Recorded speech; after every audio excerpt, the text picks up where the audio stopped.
Hi, everyone. Welcome back to Kazouza Hamra. This is the podcast where we reclaim Arab narratives one story at a time. Today's guest is very special because she is very passionate about advocacy and more specifically child advocacy, especially relating to Arab children, especially nowadays, right? Because we're going through so much and we need to know what tools we need to be equipped with to know how to advocate for our children. So welcome, Abeer. And I guess you take it from there. We'll get to know a little who you are and Mhm. we'll jump right into it.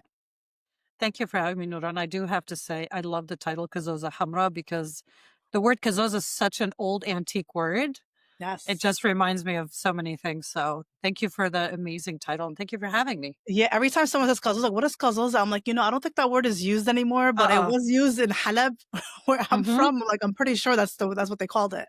But Falahin used it more than Madaniya, but I want to say it's not an Arabic word, I want to say, but we can do a oh, deep dive interesting. into that. I don't even know the Yeah. word where Kazouza Yeah. comes Yeah. from.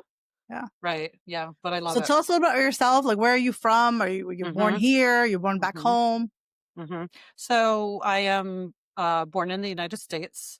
A little piece about me that people don't know is I was actually born in Richmond, Virginia, Mm. and I lived there until I was about third grade. Had a great childhood. Very typical, I'm a child of Palestinian immigrants. Both of my parents are Palestinian.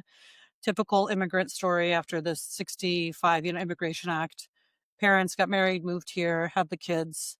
And now it's still in Richmond, Virginia. I still have an extended family like Amami and Amati, and all of them reside there. And I grew up with a slew of first cousins. So whenever we would meet every weekend as children, we loved it because there's like 30 cousins all together and we have fun. Now that I'm an adult, excuse me, I have a cold Yeah. and I see all the work that it takes. I was like, now I know why, the adults were too happy about it. But I had a really great childhood. Identity was more Arab identity and Palestinian identity because I'm a child of the 80s. I'll show my age. Okay. And I grew up on a lot of movies and videos, old school Egyptian, that's how I learned like Yes. Egyptian dialect. But the Lebanese Civil War was going on. Hmm. And then that whole concept of the PLO and everything. And my parents, I tell people when I was growing up, we weren't religious. We were more um, Muslim by name. And we did Eid and we did Ramadan, but nothing beyond that. Didn't do Christmas because, God forbid. But my parents were very politically active in a sense. So I Hmm. was aware of my otherness at a young age, but not aware of it until we actually moved to Palestine for 3 years. And I lived there, Oh, wow. which was, I think, I tell people a turning point in my self identity and How self old were you? awareness. So about 10 when we Wow. moved. Yeah, so very formative years. Right. Exactly. We were living in the Daffa. My dad is from a small qaria, so we were living in that town. But my mom was very savvy about knowing that. So I'm one of six kids. I'm Hmm. the second of the six, and my older sibling is my sister. Her and I going to the Daffa at an older age at the time, she knew putting us in the Arabi public school, they would send us back because of the language. Yeah. So another piece of the identity factor was my mom sent my sister and I to a friends girls school. At the time, there was a friends girls school in Ramallah, the old part of Ramallah, and the friends boys school in the last part of Albira, the beginning part of Ramallah. And if you know anything about Ramallah, it's a Christian city. So we were in the older part, Christian neighborhood, which we loved. But majority of our teachers, this is the early 80s again, were, I hate to use the word expats. They were immigrants, but they were all hippies Oh, because we're okay. coming out of the Vietnam War, we're coming out of the 60s revolution. So a lot of my activism and identity started to take shape, living in Palestine and realizing that I was never Arab or Palestinian enough there because I was always the Abrikiya, right? Yes. But then going to an all girls school shaped my identity because that really gave me a sense of who I was as a female. And then having my teachers who were these white teachers, male or female, who were hippies, very political, but there to teach these brown kids, um, I think really gave me a mind shift. But I'll add D to this one too, is the fact that I understood what the diaspora meant because Right. now I'm meeting Palestinians from all over the United States. But then I'm meeting Palestinians from Aruba and from Puerto Rico and from parts of Europe, and I'm like, Yeah. I never knew this existed. So we had that. Excuse me. Then the first Intifada started. Was going to start. We left before the first Intifada happened, and we moved to the south side of Chicago. And if anybody knows much about the south side of Chicago, it has the largest Palestinian population outside of Palestine.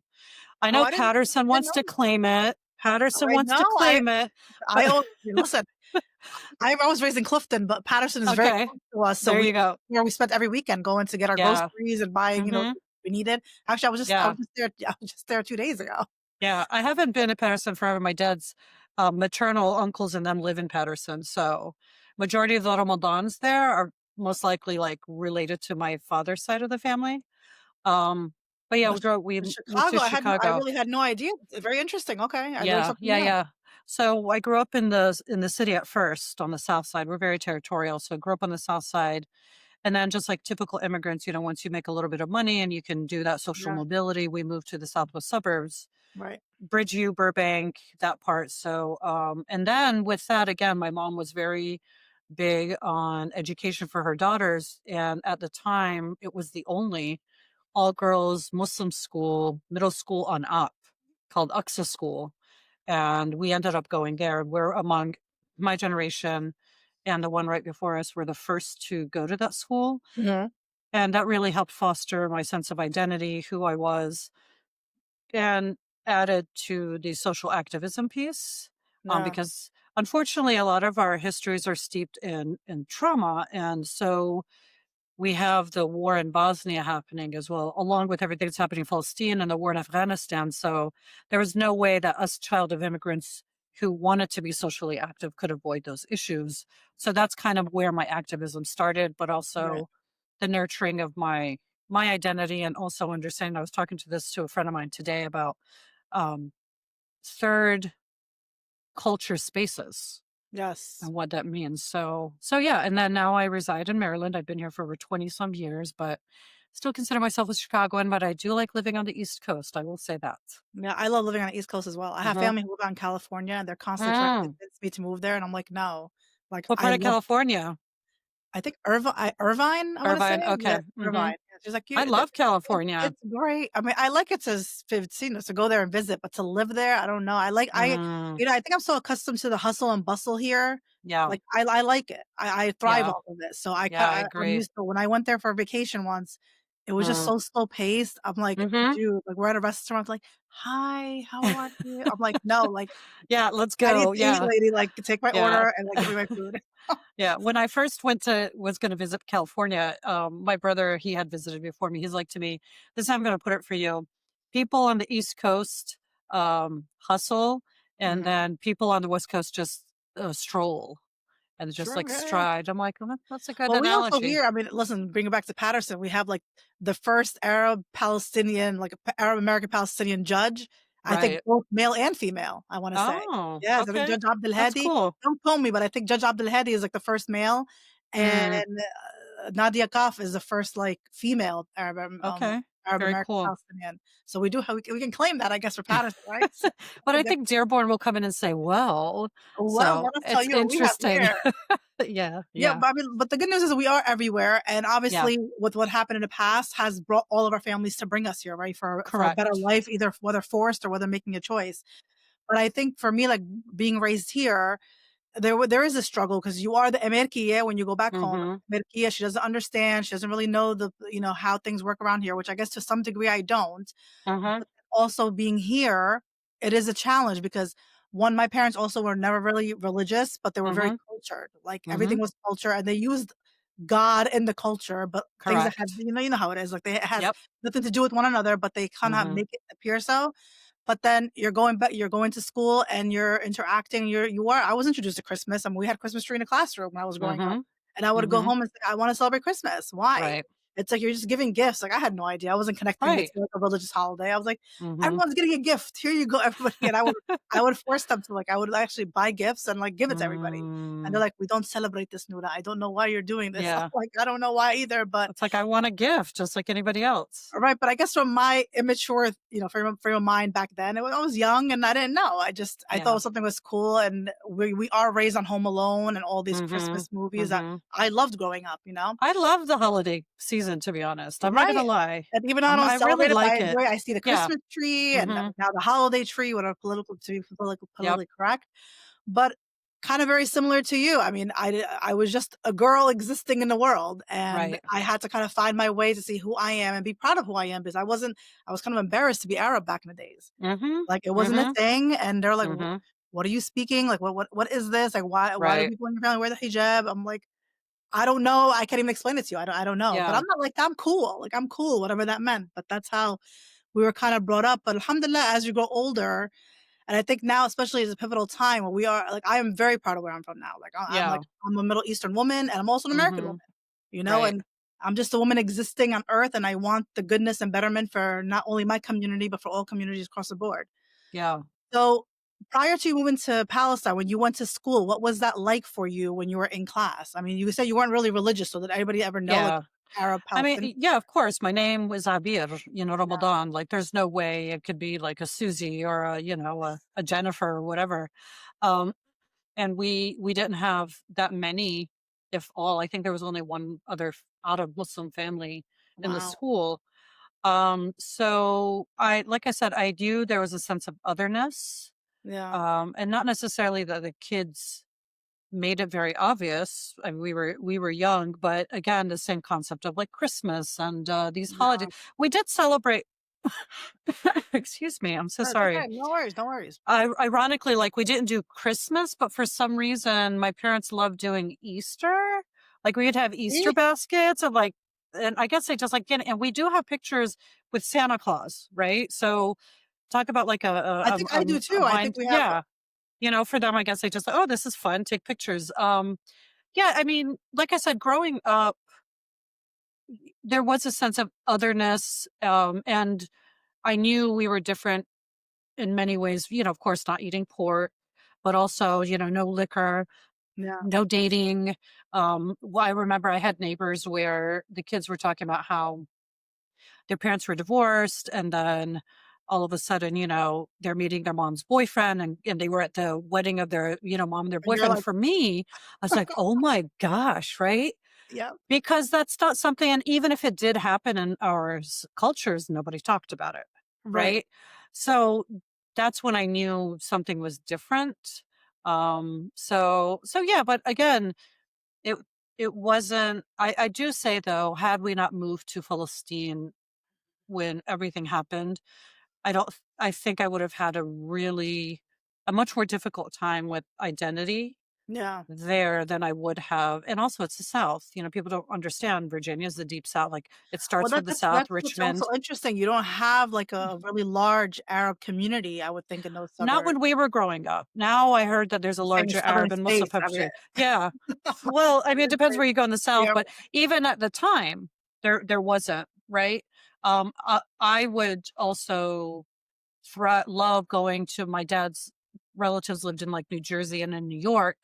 And we would go there and I would see the difference in how the yeah, life was and how people identified and all of that. So, yeah, it was a very fascinating childhood. I just don't think I was aware so much of my identity until I went to Palestine and came back. I think that was a huge turning point for me. So yeah, and even growing up in Chicago, when I was growing up, you making the statement about you hated being Arab, of course, because people don't talk about your own internalized racism with yourself yeah, and internalizing all of the media that you watch. Like there's a statistic that says in the 90s over 9,000 movies were so anti-Arab and anti-Muslim, yeah, right? So growing up in the 80s, for me, that's all I saw and that's all I could kind of connect when it came to Hollywood. And then when I always tell people the video for Rock the Casbah by The Clash came out, and it talks specifically in the video. You have a guy dressed up as a sheikh from the Gulf area, a guy dressed up as a rabbi, and I think it was a priest or something else. The song is basically about like turmoil in the Middle East. Yeah. But I remember watching it, I'm like, I know they're talking about my people, but I can't make the connection. And then they had to have been in Texas or something because there was oil rigs and all of that. And so those were little pieces where I'm like, okay, I know something is going on and they're trying to send a message, but what really is the message?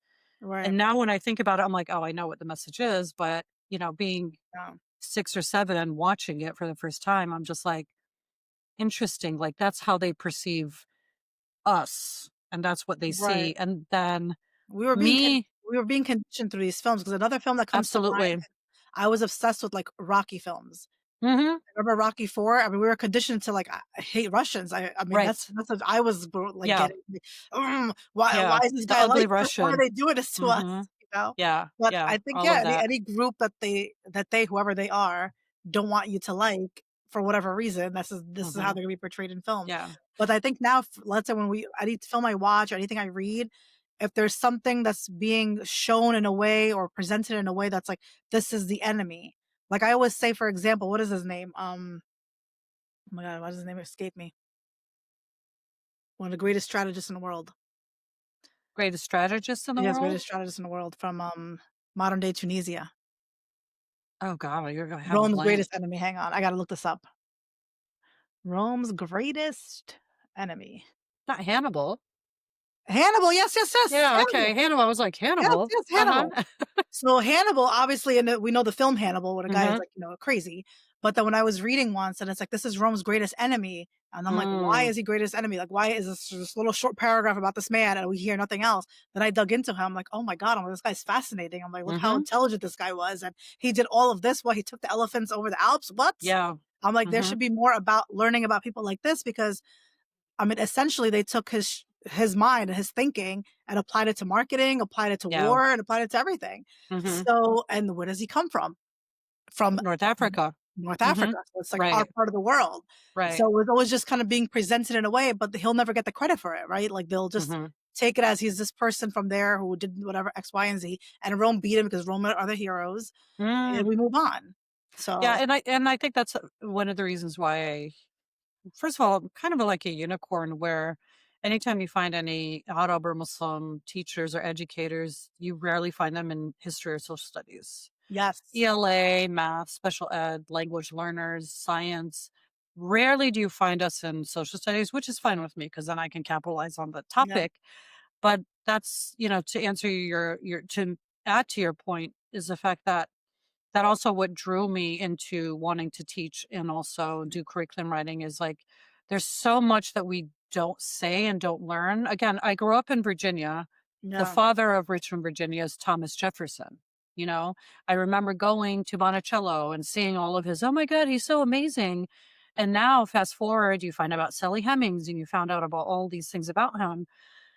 And it's those pieces that make me want to dive deeper into topics of history and social studies. But yeah, what I find fascinating, and this is also another um, piece in my history that kind of helped me develop more of my Muslim side than my Arab side is, and I have the picture of like Muhammad Ali right there, yeah. watching Muhammad Ali in the 80s with his commercials. Mhm. And I was like, this brother is proud of who he is. He's a black man in America.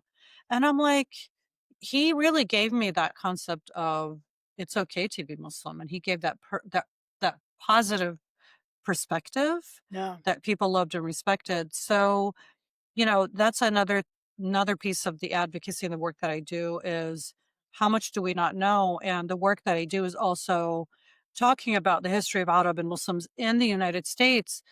People think, 1967, the right, Immigration Act is when the wave of Arab came, and it's not true. Like, right. We're very much Muslims have part of been the here. history. Absolutely. Muslims have been here since the Spanish came. And then, unfortunately, the enslaved Africans who came and held on to their, Muslim identity. And then the various Arab cultures, which again, we're not a monolith. A lot of them are Christian, and we don't talk about that piece either. And for me, it's talking about the rich diversity and the complexity of our cultures and our people, No, because we're not a monolith. But that's also what makes us so beautiful right. is the fact that, yeah, there are parts now, given the colonial colonialisms, but at the same token, we that's the reason why people don't understand us is because they don't want to, and they want to keep us in this one box. But you've got like 27 Arab countries, you know, that's like Right, and half of the we're United not even the States. majority of Muslims. When they look at the Middle East, they say Muslim. I'm Exactly. like, We're actually, we're only not. 15%. Indonesia is the first is the one that Yes. houses the most Muslims in the world. Mhm. Yeah. So I don't know why this idea that we're all the Muslims there are like all of us in the world, but we're not even the majority Well, over there. it's also the stereotype and the laziness of people to think because, first of all, Islam is taught and read in Arabic, which I get, but Yeah, also, they think of Saudi, they think of Saudi Arabia and the Kaaba and Mecca and all of that, and they think, boom, automatically that's the direct link and like connection. it's like what is it in Islam, the sect, the Wahhabism, There's Wahhabism? Wahhabism, there's all of it, right? But then again, that's the part where people are just like, "Oh, we'll just stick it to that." But again, the diversity and the intersectionality that we don't talk about when we're talking about Muslim youth, because outside of Indonesia, the other large Muslim communities are in Southeast Asia, like Yeah, Pakistan and India, and then you have Nigeria and Africa, right? yeah, And you think of Nigeria, you think a lot of Christians or what have you, but Nigeria and a lot of Muslim majority countries on the continent of Africa. So I equate it, and people want to get upset, but I do equate it to being lazy where people don't want to learn and then they just want sound bites. That's yeah. like, that's also the fault of our communities. And again, why I do what I do in K through 12 is because a lot of this is only found in the upper college level, right? Everything is Right. on the college Mhm. level. And it's like, no, we have to trickle it down. Look at the curriculums that people talk about, whether, and I say this in my sessions, we either start with like Islamic Spain, oh, how great they were and all of their, Yeah. advances. Then we have nothing. And then we get to 9/11. Yep. And it's like our people and our communities didn't exist. And we're not part of even the immigrant story when we're so entrenched in the immigrant story. I'll give you an example here in Baltimore. They have these vegetable and produce carts in the city called Arabers. Yeah. And I was like, "Oh, that's basically meaning they're Arab."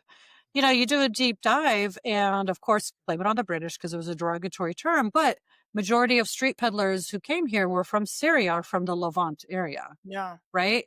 So we don't have that history within the textbooks or within the curriculum for our kids to see it. Where New York has one of the oldest Syrian population cities. Boston has one of the oldest Palestinian Christian Arab communities.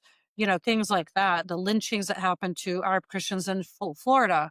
So we have some of these, but they need to come down from the college level into our curriculum Right. because our kids need to see and how they're intertwined also with other communities like the Yemeni community in California and Right. being part of the farmers movement, all of that. Right. Well, I think overall you're saying laziness. I think there's other factors too. It's like Americans are super busy. Like they're meant to be on a hamster wheel like all day, Mm, struggling and mm, struggling, and then the kids. And so I do definitely think I think if you really want to know something, you definitely have to put the time in and put the work in, right. right? Because they are getting essentially, if you think about it, they're getting a packaged opinion. Like the media right now is Mm-hmm, just a packaged opinion. They're telling you, mm-hmm, like even when you argue a point, you're only arguing the media's point. You're not mm, actually looking at it and asking questions yourself, like why are they saying this, right? Or mm-hmm, whatever he's saying. There's a packaged opinion, and that packaged opinion now becomes part of your belief, and you use that packaged opinion to define an entire group of people. So yes, I think laziness is definitely one of the factors. I also just think I mean, life is becoming so difficult just to live mm, just as an average American. I mean, Arab communities are feeling it. mm-hmm, Every community is feeling it. mm-hmm, Just the kids, and daycare is another problem. If you want to work, the cost of daycare. Things right. are so expensive. You got to take another job. So it's like, when do we have the time? I mean, someone like me, I'm gonna make the time, but other Mm-hmm, people don't have that time. Like, they're not thinking about it. right. So I don't even know what angle to go at to kind of try to fix this problem. But I think, I guess going back to the curriculum part, start teaching it in the schools little by little, and then maybe making a difference. I mean, Well, I mean, there if, is if a that there makes any is sense, I hope I'm trying. no, it does make I feel like I'm sense. presenting more macro issue here. You're presenting Right. No, micro issue. I mean, what you're saying makes sense, but at the same token, from my experience as and in this field, is the fact that we take the time to learn about other communities just as much. Like with the murder of George Floyd, I've seen book Yeah. clubs come out, all of this that we want to talk. And mind you, we haven't even touched the point where we want to get to when we're talking about the experience of African Americans in this country at all.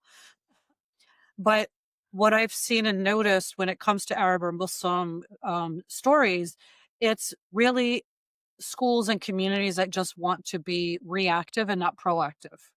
And so there's no long term plan to sit there and say, okay, how are we going to audit our curriculum? And I understand curriculums are, politically charged, curriculums are funded by certain groups of people, all of that, right? But how are we going to have these conversations with those communities? Because we're not just trying to solve the issue now. We need to think 5, 10, 15, 20 years down the line, how this is going to really impact our community. Here where I live, Arabic is the second most spoken language in the county. So Oh, how are you being reactive and supportive to that particular need? We're not, because the concept and the identity of Arab or Muslims has always been in the deficit mindset. right. And we're so preoccupied with other things that people, and then they get bombarded with all of these geopolitical stances of, they want to be this and they want to be that. And therefore people are afraid to say something that puts them on a list that will really damage their careers, when in the end, it really is benefiting students more than anything else. Yeah. People, the way I say it with my consulting is, I go in to help people learn how to unlearn what they need to learn, because Right. what they've learned So I is understand. not what's right. And you rarely find people who know and understand. And then once I go in to teach them, they now need to unlearn all of these things that they know about our communities. And now I'm ready to tell you what you need to know. I'm not here to just give you a script. I need this to Well, be 2 something. points. So right now you're a consultant. Are you an educator? Are you actually teaching in a school, or did you start off as teaching and now move to being a consultant? Yeah, I started off as a teacher, Okay. middle school social studies, and then I ended up being a consultant. And that came about in many ways. Two of the main reasons: number one, I love writing curriculum, Mhm. but at the same token, I didn't like the curriculum that was being written. So I was like, okay, would I dabble and do that on my own? But also, when I was a teacher and a resource teacher in the county that I was working with, and I would go and visit schools, a lot of the schools, especially in the lower economic areas, had a large influx of newcomers who were from Muslim and Arab majority countries. We're talking about Yemen, Syria, Iraq, and parts of, I think, Somalia were some of them, but Mhm. majority were from those Arab speaking countries. And I would go into these classrooms and I would see how the students, especially the girls, when they would see me, they're like, shoulders would relax and they're just like looking at me like I'm an anomaly. Like, there's a person in leadership, even though I had no Right. authority, technically speaking, who looks like us, who sounds like us, and does things for all, teachers listen to her. We didn't Mhm. know this existed. So what I ended up doing is I went back to the director and I was like to him, hey, listen, I don't know if this is going to fly, but I would love to start an affinity group for Arab and Muslim females. I didn't want to deal with the Mhm. boys, and that's another story. But I told him, you have all of these newcomers. They're lumped in with everybody else. A lot of the services are for Spanish speaking students. We're not looking. And again, what are the biases, explicit, implicit biases that they're facing with their teachers? And so I just started the affinity group while I was teaching. And then Mhm. I decided I really need to amplify it more. And I don't like people telling me what to do so much. So I Right. was like, I've got to take my consultancy on the road. And so that's basically how it started. So now if a school was interested in consulting with you, like, what is the Mhm. process? They book you to come? Do you talk to students, or are you just talking to administration and helping foster that curriculum? It depends on what the ask and the project is, because there's a lot of red tape sometimes in public schools. But the way they approach me is, if they're interested in affinity group, we talk about the affinity group and what the goals are and how it meets Mhm. the school climate, because a lot of it has to go back to standards and what data they're collecting. So definitely that, but also I've worked with other schools, like charter schools and organizations that want to write curriculum, and then we just collaborate together and then end up writing curriculum together. Okay. So what curriculum have you wrote, or can you share with us about, like, you implement Yeah. class? Like, is it the history of the Middle East, or Tell me more about the curriculums you So two of the biggest ones that I'm very proud of. Number one, actually, I'll show you a picture. This was the talk about California Central American, what was this called? Central American Studies Curriculum Project. This was about 2 years ago. Gosh, it was so. This was through University of California, Irvine, Oh, wow, okay. and so they were doing Central American studies, but they brought me in to create an entire unit on the Palestinian diaspora in Central America. So I Okay. created a unit for middle and high school students on the Palestinian diaspora in El Salvador and Guatemala. So then Wow. they took that and some people used it and implemented it in their classrooms. A lot of it was under the ethnic studies standards. And then another one that I worked on was the Black Panther Museum in Northern California, Oakland. Wow, okay. They contracted me with a bunch of other educators, and we worked on a curriculum to amplify the voice and the history of the Black Panther movement. And so I've written that. I've done a couple of curriculums for some museums, the Fowler Museum in California as well. So it really depends. I mean, I can write curriculum for Yeah. anything and anyone. Another thing that I do also is these are books behind me. I write education guides for a lot of Mhm. books. And so a lot of these books have education guides that I've written for them. So teachers can use the books and use the guides and have some sort of activities for the students to utilize. So yeah, there's a lot of things that we can do. And I think it's a testament to the fact that teachers have a lot of skill sets outside of the classroom that people aren't aware of. Right. And I think that's one of the reasons why I started in consultancy is to show that, people also pigeonhole educators as just particular types of Yeah, yeah. people and what they can Right, right. do.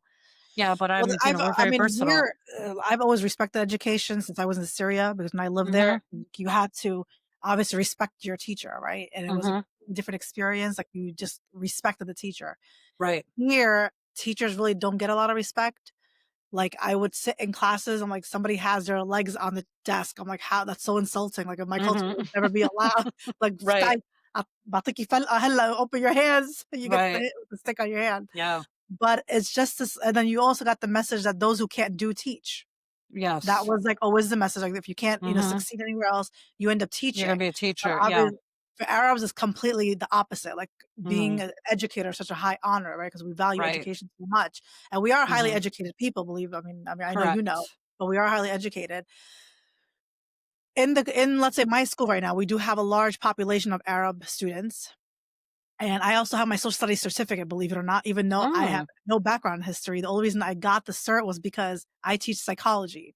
And Yeah, it's all under that humanities right, so field. Yeah. it's under the social studies, right? But there was Mhm. a point when they would never hire someone with only a psychology cert. You had to have had the social studies Social cert. studies. So then I studied, and that's how you have so much more knowledge than I have. I have a little bit of knowledge, and that's because I had to study to pass Yeah. this test. And from there, I'm Mhm. like, "Oh my god, like, this is fascinating. Why is this and why is that?" I would look up Mhm. movies, and I would Mhm. literally be on YouTube searching, like, to see how this played out because I was so Yeah. interested. But I mean, now I wish I had more time to go into it, but I say that to say that I would love Yes. to start a history of Mhm. the Middle East or something where, because we have a Holocaust study Mhm. class, we have, um, what is it, Latin American class. So Mhm. all these courses are being available, but we don't have one Mhm. of the Middle East. Correct. So what advice would you give to teachers like me who are Mhm. interested in implementing that in their school with the high population of Arab communities? So, what I always say is before we start talking about the history of the Middle East over Right. there, we need our kids to understand that they should be proud of the history here because we are part of this country. And I think Okay. there's a big divide. And I'm 50 years old. Okay, so I Inshallah alayki. thank you.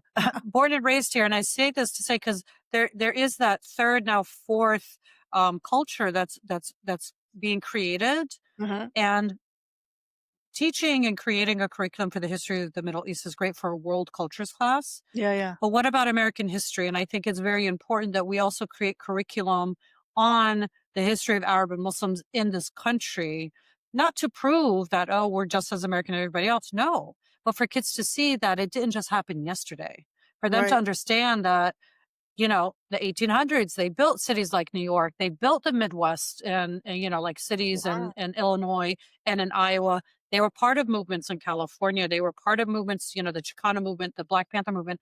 They need to see those because, first of all, they ain't going nowhere, as we say. But second of all, how else are we going to empower our kids with their Yeah. own sense of identity and helping them grow and understanding who they are without us giving them that knowledge? So Right. a lot of our Oh, kids well said.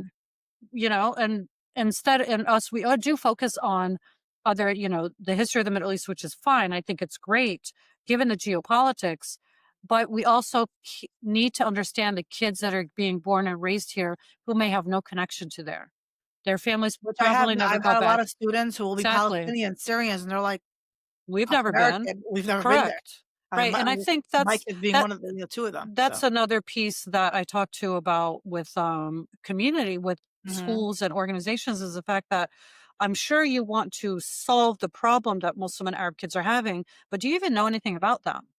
Do you even Yeah. know about, what they go through? Do you even know why this identity crisis happens? And one thing for me was, again, like people like Muhammad Ali, the book, reading Malcolm X gave me that Muslim identity piece, and leaning into Black Muslims to see, damn, Yeah. like they really take their identity and their religion.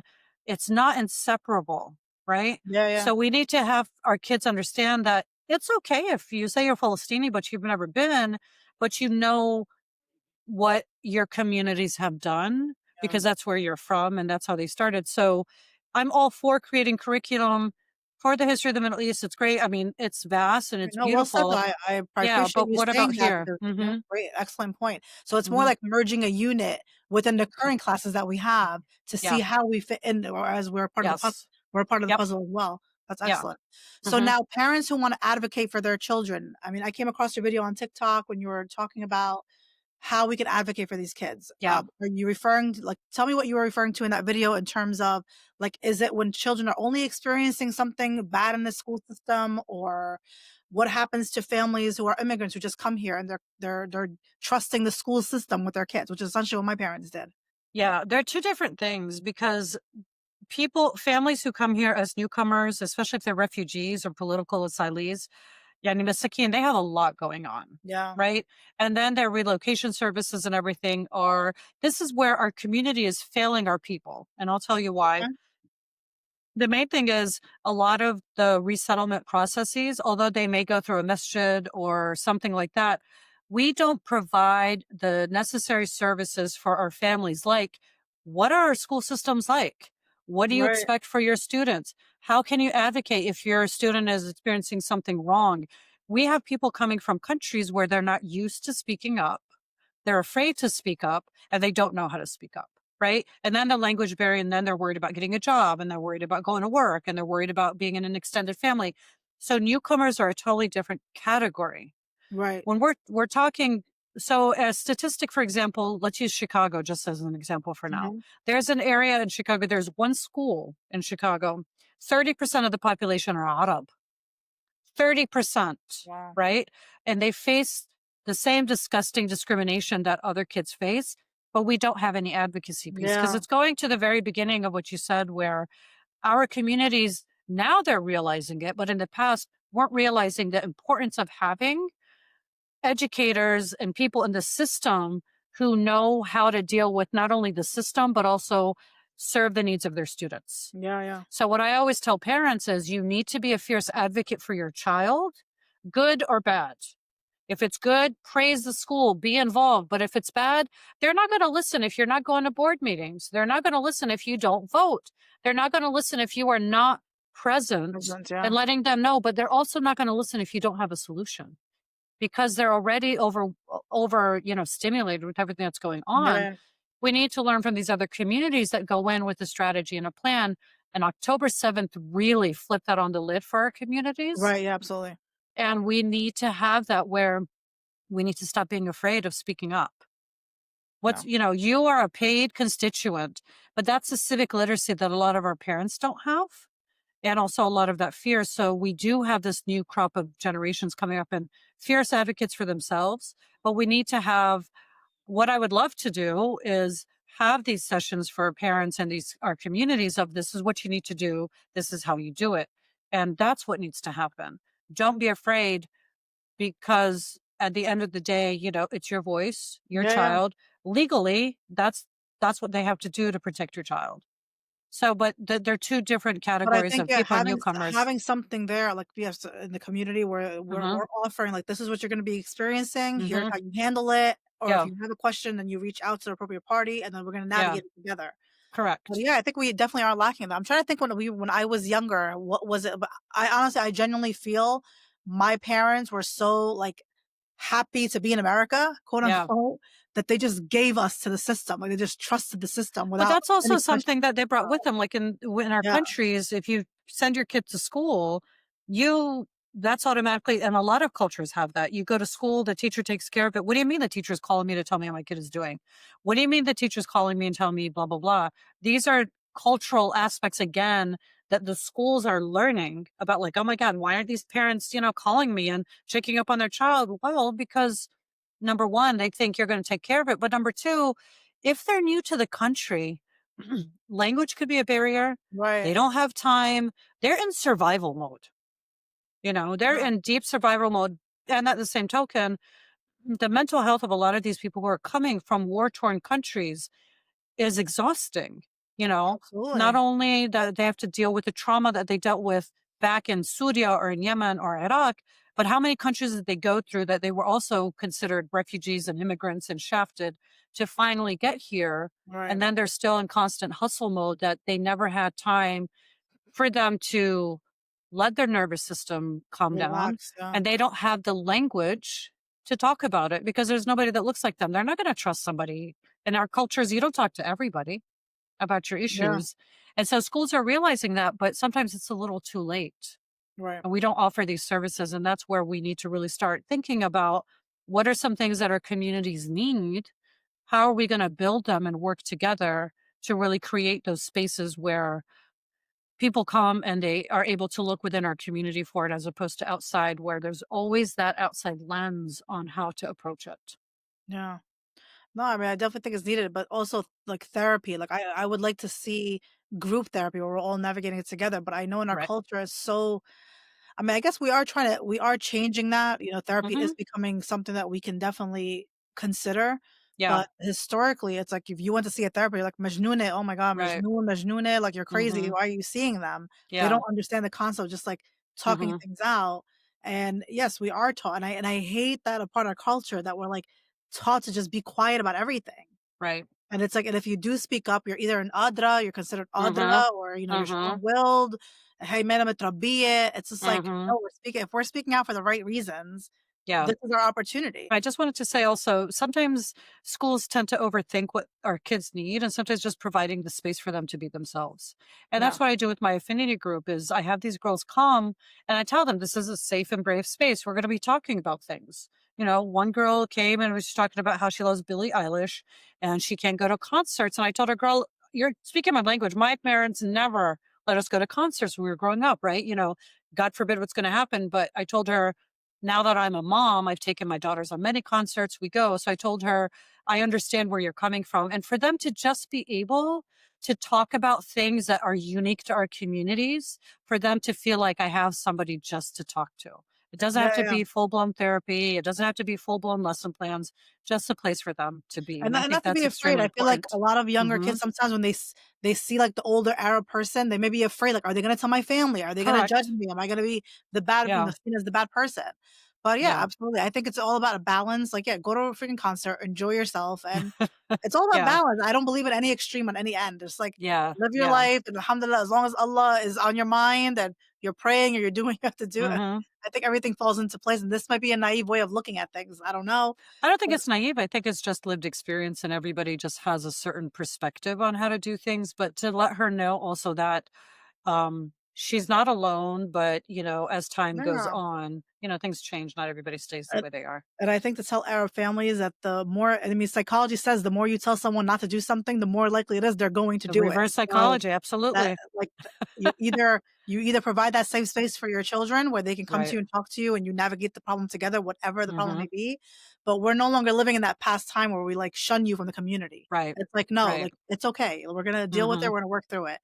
And there was something else I wanted to add with the school system. I also think sometimes the school system could be afraid because of the political backlash they may, Correct. you know, may experience as a result.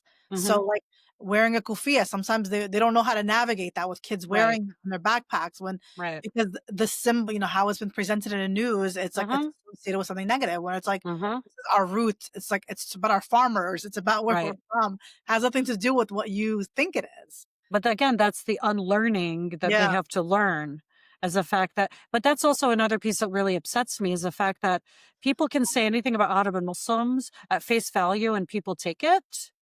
And Yeah. there's no deep dive and there's no critical thinking that comes with it Right. because it's people have been conditioned that way. And so it is our obligation to sit there. It's not my obligation to go around teaching people, but it is our obligation to speak up against false narratives like that because how else are you going to know? But at the same token, making people holding people accountable, the fact that you can't just make a statement And not and back it up. go with right and not back it up, but also have it be the only statement that you have while when you have other people, you're doing the deep dive and you're doing the critical thinking and you're sitting there and saying, no, we need to get other narratives. But then when it comes to us, halas, that's it. Yeah, yeah. Like you accept that for yourself. Mm-hmm. Like they basically Mm-hmm. accept that version. But let's just say, you talked a lot about the unlearning. So from your point of view, what does unlearning something look like? Like what questions do you ask yourself? What do you, I mean, obviously we know the answer, but I want to hear from you. Like what it is to you? I mean, I think you said it best in the beginning when you were talking about looking up movies and looking up, different perspectives.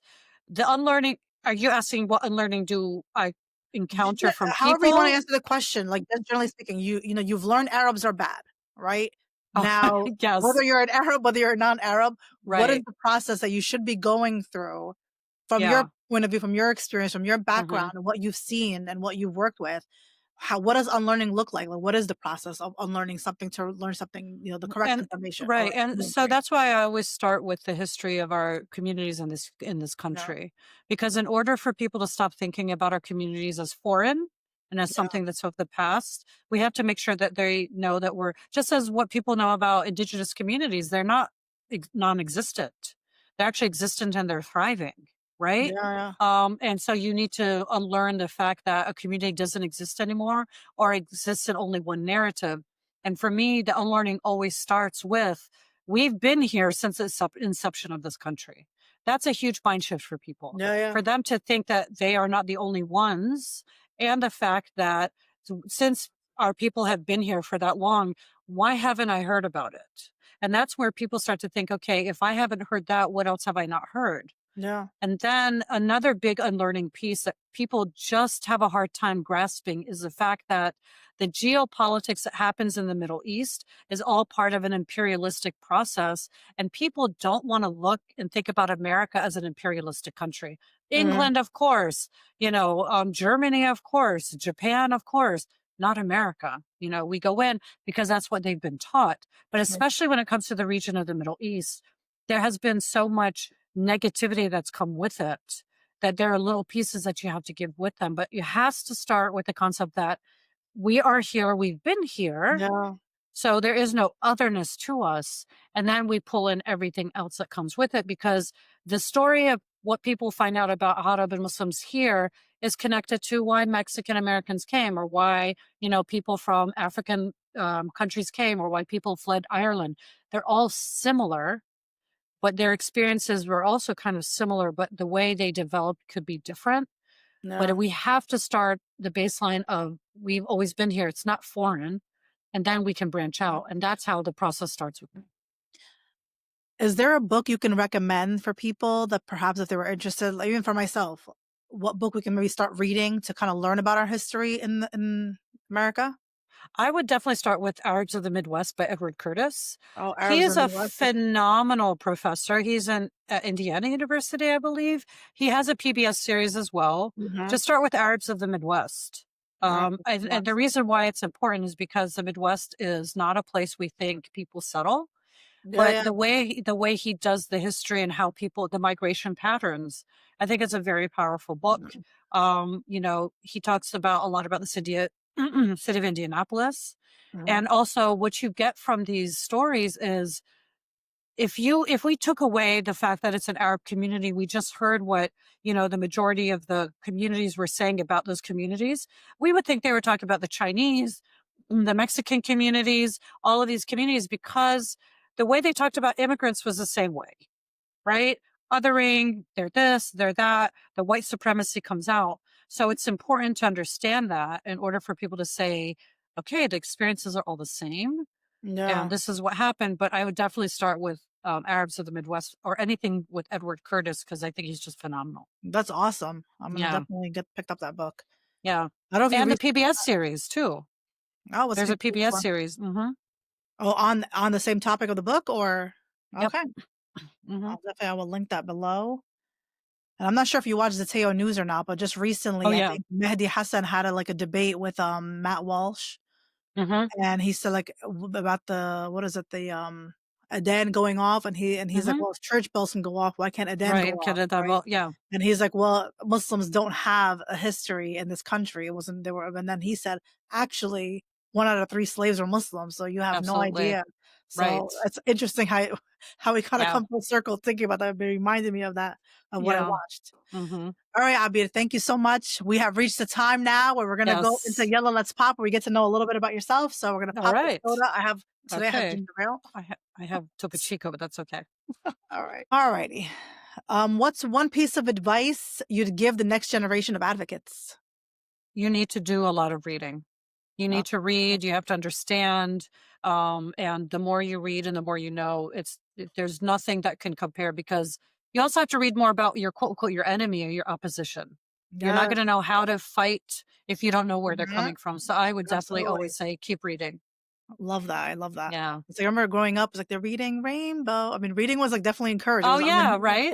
on the news all the Absolutely. time. I loved reading. Yeah. What's one word that defines your purpose right now? I would say fierce, if that could be the word. I don't Okay. know. Fierce. I love it. Yeah. Yeah, it's just that's where Definitely. I'm at right now. Yeah. All right. Knefe or Chnefe? Okay, so growing up as a daughter of Fallahin, and when I go back to Chicago, my brother's like, you better call it Knafe. But I married a Medani guy, so we say Knafe. Oh, okay, we say Yes. kniffel too. Yeah. Yeah. Falafel or shawarma? Oh, falafel, hands down.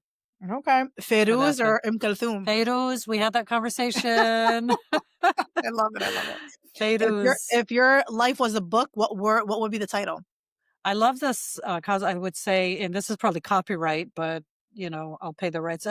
Chill until the next episode because I never know what's happening in my life. I Yes, swear, I think I'm doing one thing and then something out of left field. I'm like, okay, I'm just going to chill now until the next episode.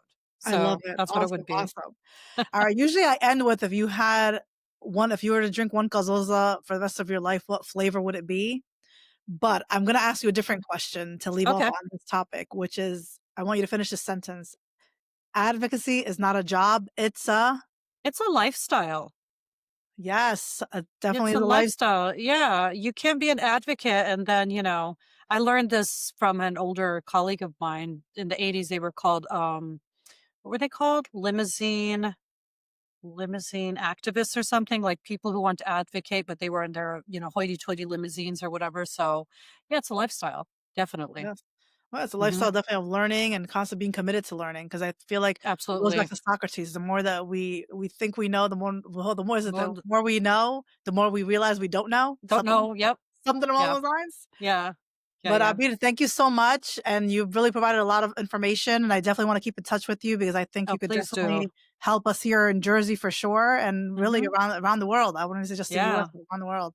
All right, thank Thank you you for for having me, and thanks for this platform. no, of course, thank you. Yes, of course.